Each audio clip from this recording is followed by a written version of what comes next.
the same way he came. What does that mean? So the Gemara says that because the hay of Behi Baram, if you look at the letter hay, this, and that, if you extend that dot, it becomes a kuf, right? The difference between a hay and a kuf is that instead of being a little line, it becomes a longer line, right? So the hay becomes a kuf, says the Gemara, and the kuf blocks the entry. As the Vilna Gaon says. All right? So the reason why you can't go back in, the Vilna Gaon says, is because the hay turns into a kuf, and the kuf blocks the entry.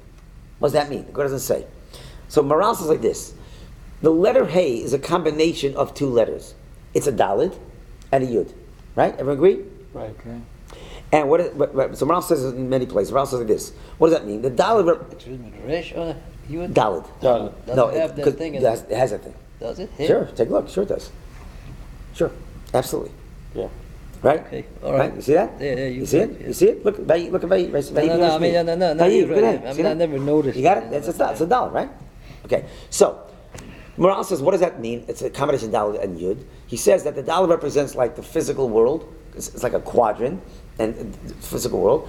And the yud represents spirituality. Yud always represents spirituality because it has no dimension. A lot of yud doesn't take up any space in theory. It's a dot. You use a dot. So the yud is infusing itself into the physical world. That's what a hay represents. The hay represents the yud into the physical. And I think it goes on to say that's why a man is spelled Aleph Yud Shin, Ish, and the woman is spelled Ayin Shin, Aleph Shin Hay. The man has the yud and the woman has the hay. Why? A man, really, in order to feel ruchnius, he's got to kind of almost separate from the physical world a little bit. He goes to shul, he goes to Beis Medrash, the spiritual component. The greatness of the woman is she could take the yud and put it into the dalid. What a woman could do better than a man is take the spiritual messages and infuse her home with a physical world with them. The man kind of has to be more like learning Torah, kind of, in a way, remove himself from physical a little bit, whereas the woman has the great gift of the hay, which she has that capability of taking yud and infusing it in the dalid. Okay, so that's what a hay is. So what's a kuf? A kuf is, instead of having a yud, you drag it a little longer, it becomes a vav, right?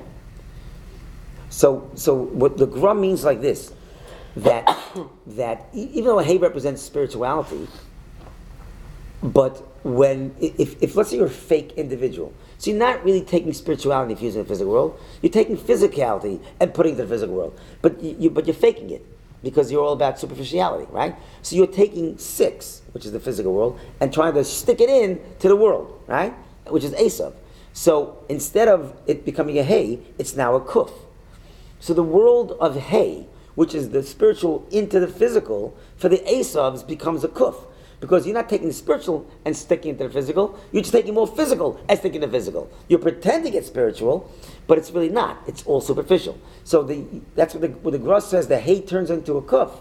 It means exactly that. It's a pretense. And therefore, what the Gra says that the kuf is now blocks entry, it makes perfect sense. Why? Because what do we said? We said that Esav becomes the victim of his own deceit. The reason why he can't go back the same way is if you fell out because you experienced the Esav version of Rome, this final gullus. And what is this final gullus? It's not just about Esav. We're influenced by the final gullus. How we influenced? We live in a world of superficiality. It's all about image. We know that. Every marketing thing is selling image. Buy this car, buy this suit. It makes no difference. Like you say, he's just a suit, right? It means it's all about the image. We don't even care what the president does behind closed doors, as long as he looks presidential, right? It's silly, right?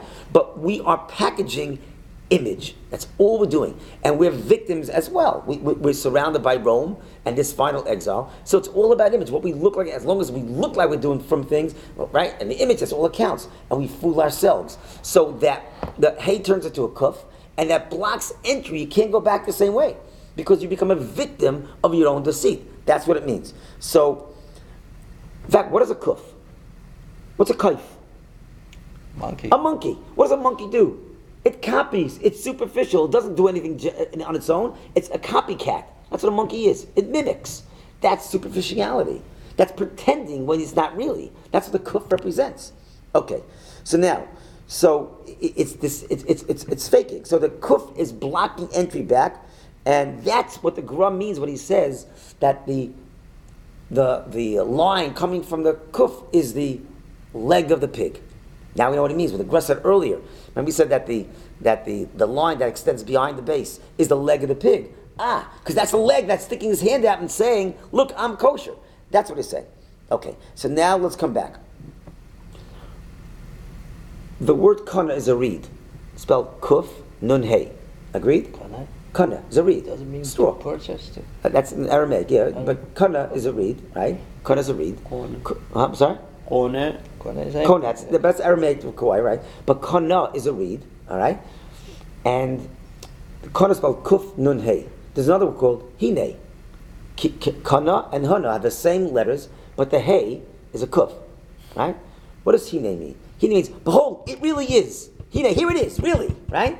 So, in the world of hine is reality in a real sense, and when you change the hey into kuf, you have fake reality, right? So hine is, behold, here it really is. It really is. And the kana is fake what it really is, right? It's pretend, it's image, it's fake. So that's what it means when the Malach Gabriel took a kana, stuck it in the ground, and Rome formed around it. It means Rome it worships, and it surrounds and worships the kana, so to speak. That reed that represents superficiality, the kuf that represents the pig, the leg of the pig that represents kuf, which is the mimicking. That's what the Medrash means when it says he stuck the kana in the ground and Rome grew around it. That's really so. Now let's go back. The Chazer, let's finish. The Chazer represents the fourth exile because the Chazer looks like it's kosher, and that's what it means. Rome is like the letter kuf. Or the kana rather, it's the opposite of hine. Hine is behold, it really is, and kana is the opposite of it really is. It's fake what it is. And that's the world that we live in today. That's the fourth galus, and that's why there's no end in sight. Because the first three, they're identifiable. They're identifiable. You see Gil Rosh Hashanah, you know what they are. This is a fake one. You can't really see it, because on the outside we look kosher. So how do you really know that we need to improve ourselves? When on the outside we fooled ourselves already. We become victims of our own deceit to convince ourselves we got it right. When the truth is we're not really so genuine on the inside. We become victims of this image thing as well when it comes to Afrumkai too. And so that's why the Golus is extending itself, because it's not as correctable, because it's not as visible. That's what Chazal meant, that the claw of the last Doros is worse than the stomach of the previous Doros. Because the previous Doros, at least internally they were okay. On the outside doing things are wrong, but at least we know what they are. Right? But if you don't know what they are, then it becomes more difficult to really figure that out, and that's why it's an extended Golus, and that's why the Chazer represents the final Golus, and that's the letter Kuf, and why that line represents the leg of the pig, and Hine becomes the Kana, and the Kana becomes Rome. It sounds like we're in trouble. Sounds like we're kind of beating of the beast with the kana. Where would that fit in? You said maybe me Ga'ar Chaya B'Kana. We have a Tehillim over here? We have a Tehillim someplace? At the end, you said 68, Samachet? I think Samachet. If I remember, Samachet. Samachet. Yeah, Ga'ar Chayes Koneh.